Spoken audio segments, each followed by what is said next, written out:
Hema committee റിപ്പോർട്ടിനെ തുടർന്ന് പലർക്ക് എതിരെയും ഇപ്പൊ ആരോപണങ്ങൾ വന്നിട്ടുണ്ട്. ചിലത് കേൾക്കുമ്പോൾ തന്നെ നമുക്ക് തോന്നും ഇത് ശരിയാവാൻ സാധ്യതയുണ്ട് എന്ന്. കാരണം അവരാ പറയുന്ന കാര്യം, സന്ദർഭങ്ങൾ, സാഹചര്യങ്ങൾ ഇതൊക്കെ കേൾക്കുമ്പോൾ തന്നെ നമുക്ക് ഊഹിക്കാൻ പറ്റും. കുറ്റാരോപിതനായിട്ടുള്ള ആൾ അവിടെ പ്രതിരോധത്തിലാകുന്നു എങ്കിൽ നമുക്ക് ഊഹിക്കാം അത് നടന്നിട്ടുണ്ടാകാമെന്ന്. ഇനിയിപ്പോ നമുക്ക് അങ്ങനെ തോന്നിയാൽ തന്നെ അവിടെ ഒരു പ്രശ്നമുണ്ട്. കോടതിയിൽ അത് തെളിയണം. അതായത് ഇപ്പൊ ഒരു ആൾക്ക് നേരെ ഞാനൊരു ആരോപണം പറയാണ്, അപ്പൊ ഇത് കോടതിയിലാണ് തെളിയിക്കപ്പെടേണ്ടത് അയാൾ ആ തെറ്റ് ചെയ്തു എന്ന്. കോടതി വിധി വരണം, അയാൾ അത് ചെയ്തു, അയാൾ ശിക്ഷയ്ക്ക് അർഹനാണ്, ഇന്ന ശിക്ഷ വിധിച്ചു എന്ന് പറയുന്നത് വരെയും അയാൾ കുറ്റാരോപിതനാണ്. അപ്പൊ ആരോപിതനും കുറ്റം ചെയ്ത ആളും തമ്മിൽ വ്യത്യാസമുണ്ട്. ഇത് ദിലീപിന്റെ കാര്യത്തിൽ മാത്രമല്ല, ഇപ്പൊ ആരോപണം നേരിടുന്നവരുടെ കാര്യത്തിലും ശരിയാണ്. ഇപ്പൊ ഒരു സ്ത്രീ പറഞ്ഞതുകൊണ്ട് അത് ശരിയാകണം എന്ന് നമുക്ക് ഒരിക്കലും പറയാൻ പറ്റില്ല. നിയമത്തിന്റെ മുന്നിൽ അങ്ങനെയല്ല. സ്ത്രീ പറഞ്ഞതുകൊണ്ട് അത് ശരിയാണെന്ന് കരുതി അയാൾക്കെതിരെ കേസെടുക്കാം, അയാൾ അറസ്റ്റ് ചെയ്യാൻ വേണമെങ്കിൽ പോലീസിന് ചോദ്യം ചെയ്യാം. പക്ഷേ അന്തിമമായി കോടതി വിധി പറഞ്ഞാലേ അയാൾ കുറ്റക്കാരനാകുന്നുള്ളൂ. അപ്പൊ ഇവിടെ ഒരു മാധ്യമ വിചാരണ കരുതിക്കൂട്ടി നടത്തുന്നത് പോലെ തോന്നുന്നു. അമ്മ സംഘടനയെ തകർത്തെറിയുക എന്ന ഉദ്ദേശം ആർക്കൊക്കെയോ ഉള്ളതുപോലെയും തോന്നുന്നു. അതെന്തോ ഒരു ടാർഗറ്റ് ചെയ്തുകൊണ്ടുള്ള ഒരു അറ്റാക്ക് ആയിട്ടാണ് കണ്ടപ്പോൾ തോന്നുന്നത്. ഈ സിനിമാ മേഖലയിൽ പലരുടെയും കുൽസിത പ്രവർത്തികൾ അത് ഒരുപാട് നമ്മൾ പലയിടത്തായി കേട്ടിട്ടുണ്ട്, പലയിടങ്ങളിൽ വായിച്ചിട്ടുണ്ട്. അതിൽ പലതും വസ്തുതയുമാണ്. നമുക്കറിയാം, നടന്നേക്കാം. അത് സിനിമാ മേഖലയിലെന്നല്ല, പല മേഖലകളിലും നടക്കും. ചിലപ്പോൾ സിനിമാ മേഖലയിൽ കുറച്ച് കൂടുതൽ നടക്കും. പല ചൂഷണങ്ങളും അവിടെ നടക്കാൻ സാധ്യത കൂടുതലാണ്. പലരുടെയും അഭിനയമോഹത്തെ സംവിധായകരോ പ്രൊഡ്യൂസർമാരോ നടന്മാരോ അല്ലെങ്കിൽ മറ്റ് അണിയറ പ്രവർത്തകരോ ഒക്കെ തന്നെ ചൂഷണം ചെയ്യാൻ സാധ്യതയുണ്ട്. ചിലര് തങ്ങളുടെ ലക്ഷ്യത്തിലെത്താൻ വേണ്ടിയിട്ട് അറിഞ്ഞുകൊണ്ട് തന്നെ അതിന് തയ്യാറാവും. പ്രശ്നമൊന്നുമില്ല, എങ്ങനെയായിട്ടാണെങ്കിലും നമുക്കൊന്ന് നമ്മുടെ ലക്ഷ്യത്തിലെത്തിയാൽ മതി, അല്ലെങ്കിൽ ഒരു സിനിമയിൽ അഭിനയിച്ചൊന്ന് രക്ഷപ്പെട്ടാൽ മതി എന്ന് കരുതുന്നവരുണ്ട്. ചിലര് വേറെ ഒരു വഴിയുമില്ല, ജീവിക്കാൻ നിവൃത്തിയില്ലാതെ ആ സാഹചര്യങ്ങളുടെ സമ്മർദ്ദം കൊണ്ട് വഴങ്ങി കൊടുക്കേണ്ടി വരുന്നവരുണ്ട്. ചിലര് ചീറ്റ് ചെയ്യപ്പെടും, അതായത് വിളിച്ചു വരുത്തി ട്രാപ്പിലാക്കും, രക്ഷപ്പെടാൻ പറ്റാത്ത വിധം ചീറ്റ് ചെയ്യപ്പെടും, പുറത്തു പോലും പറയാൻ പറ്റാത്ത വിധത്തിൽ ട്രാപ്പിലാക്കി കളയുന്ന സന്ദർഭങ്ങളുണ്ട്. അപ്പോ വളരെ ഗുരുതരമായ സാഹചര്യമാണ് അതൊക്കെ. അങ്ങനെ പല ഇൻസിഡൻസും ഇതിനകത്തുണ്ടാകാം. എന്നാൽ മറ്റു ചില കേസുകളുണ്ട്. സ്വന്തം ഇഷ്ടപ്രകാരം എല്ലാം ചെയ്തതിനു ശേഷം കുറെ നാൾ കഴിയുമ്പോൾ എന്തെങ്കിലും കാര്യം പറഞ്ഞ് തെറ്റിപ്പിരിയും, പിന്നെ കോണ്ടാക്ട് ഒന്നും ഇല്ലാതെ അങ്ങ് പോയിക്കൊണ്ടിരിക്കുകയായിരിക്കും. അങ്ങനെയുള്ള ആൾക്കാർ ഈ അവസരം ഉപയോഗിക്കും.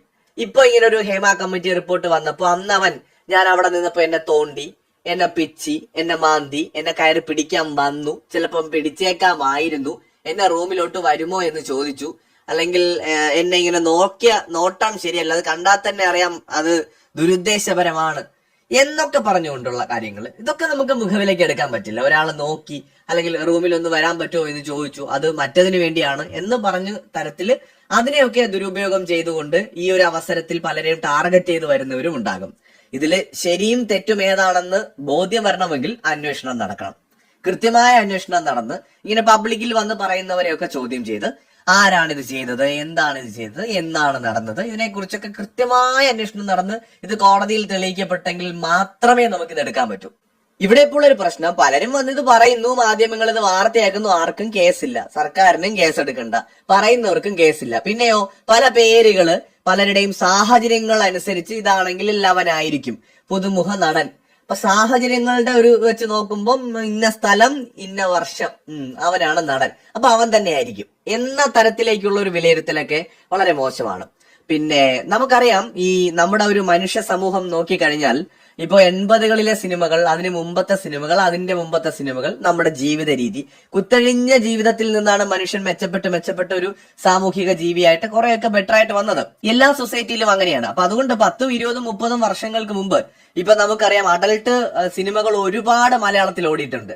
അന്നത്തെ നീലചിത്രങ്ങൾ എന്ന് വിളിക്കുന്ന സിനിമകളിൽ എന്തെല്ലാം രംഗങ്ങളാണ് അന്ന് ഷൂട്ട് ചെയ്ത് നമുക്കറിയാം തിയേറ്ററുകളിൽ കാണിച്ചുകൊണ്ടിരുന്നത്, അല്ലെ? അപ്പൊ അങ്ങനെ ഒരു കാലം മലയാള സിനിമയ്ക്കുണ്ട്. അപ്പൊ ആ കാലങ്ങളിൽ പലതും നടന്നിട്ടുണ്ടാവും. ഇപ്പൊ പണ്ട് കാലത്ത് പലതും നടന്നു കാണും. 30, 20, 25 വർഷങ്ങൾക്ക് മുമ്പ് നടന്ന കാര്യങ്ങളൊക്കെ ഇന്ന് കുറച്ച് വേറൊരു രീതിയിൽ ടെസ്റ്റ് ചെയ്തിട്ട് ഇന്ന് വന്ന് പറയുന്നതിനകത്ത് നമുക്ക് യോജിക്കാൻ പറ്റില്ല. പരാതി കൊടുക്കാനുള്ള സംവിധാനം എന്നും നമ്മുടെ നാട്ടിലുണ്ടായിരുന്നു, എക്കാലവും ഉണ്ടായിരുന്നു. സ്ത്രീകൾക്കുൾപ്പെടെ നമുക്കറിയാം വനിതാ കമ്മീഷൻ അടക്കം ഒരുപാട് സ്ഥാപനങ്ങൾ ഉണ്ടായിരുന്നു. ഇനി അഥവാ അന്ന് കൊടുക്കാൻ കഴിഞ്ഞില്ല എങ്കിൽ ഇന്ന് ആരോപണം ഉന്നയിക്കുന്നവർ ഇന്നെങ്കിലും പരാതി കൊടുക്കണം. ഇതിലും നല്ലൊരു സമയം പരാതി കൊടുക്കാൻ എപ്പോഴാണ്? സമൂഹത്തിൽ നല്ല സപ്പോർട്ട് കിട്ടും. ആരാണെങ്കിലും പരാതി കൊടുക്കണം. അന്ന് എനിക്ക് അതിന് ധൈര്യമില്ലായിരുന്നു, എനിക്ക് അതിന് കഴിഞ്ഞിരുന്നില്ല, എനിക്ക് അതിനുള്ള ഒരു പ്രായവും പക്വതയും അന്ന് ഉണ്ടായിരുന്നില്ല. പക്ഷെ ഇന്ന് ഞാൻ അന്ന് നേരിട്ട ചൂഷണത്തിനെതിരെ എനിക്ക് പരാതി കൊടുക്കണം, എന്ന് പറഞ്ഞ് മുന്നോട്ട് വരാം. അതല്ലാതെ ഒരാളെ മനഃപൂർവ്വം കരിവാരി തേക്കാൻ ഈ അവസരം ഉപയോഗിക്കപ്പെടരുത്.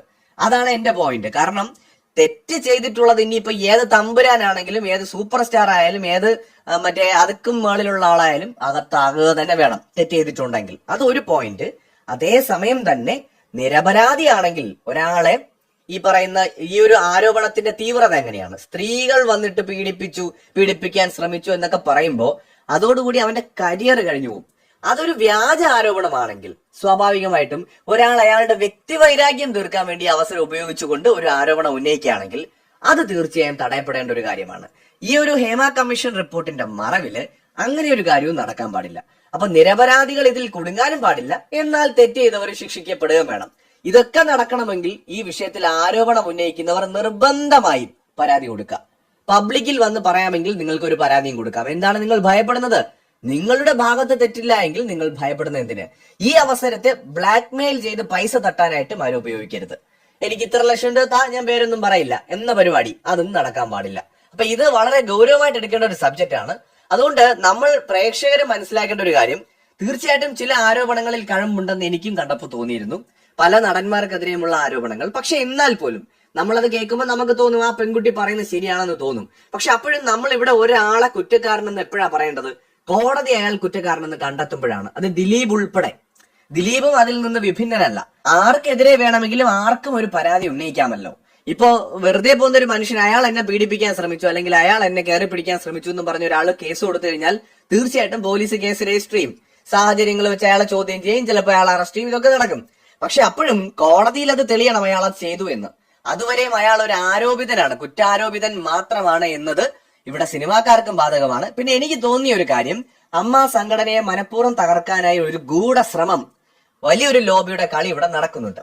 പിന്നെ ഇതിനകത്ത് സിനിമാക്കാർക്കും വേണം, ഇവരും ഒരുപാട് പേരുടെ കഞ്ഞുകൂടി മുട്ടിച്ചവന്മാരാണ്. പലരെ ഒതുക്കിയിട്ടുണ്ട്, ഇവർക്കെതിരെ സംസാരിക്കുന്നവരെ ഇവരും ഒതുക്കിയിട്ടുണ്ട്. അപ്പോ കുറച്ചൊക്കെ നിങ്ങളും ഉപ്പ് തിന്നവര് വെള്ളം കുടിക്കും എന്ന് പറയുന്ന പോലെ വെള്ളം കുടിക്കണം. പക്ഷെ അമ്മ സംഘടന മലയാള സിനിമയിൽ ഒരു വളരെ പ്രധാനപ്പെട്ട ഒരു സംഘടനയായിട്ട് കുറെ കാലമായി നിൽക്കുന്നതാണ്. അത് നശിച്ചു പോകുന്നതിനോടൊന്നും യോജിപ്പില്ല. അതിനകത്ത് തെറ്റുകൾ സംഭവിച്ചിട്ടുണ്ടെങ്കിൽ അത് തിരുത്തി കൂടുതൽ മെച്ചപ്പെട്ട നിലയിലേക്ക് മുന്നോട്ട് പോകുക എന്നുള്ളതാണ്. മാത്രമല്ല, ഇങ്ങനെ ഒരു ആരോപണം ഉയർത്തി പലരെയും തകർക്കാനുള്ള ശ്രമം വല്ലതും നടക്കുന്നുണ്ടെങ്കിൽ അതും വെളിച്ചത്ത് വരേണ്ടതാണ് എന്നാണ് എനിക്ക് തോന്നുന്നത്.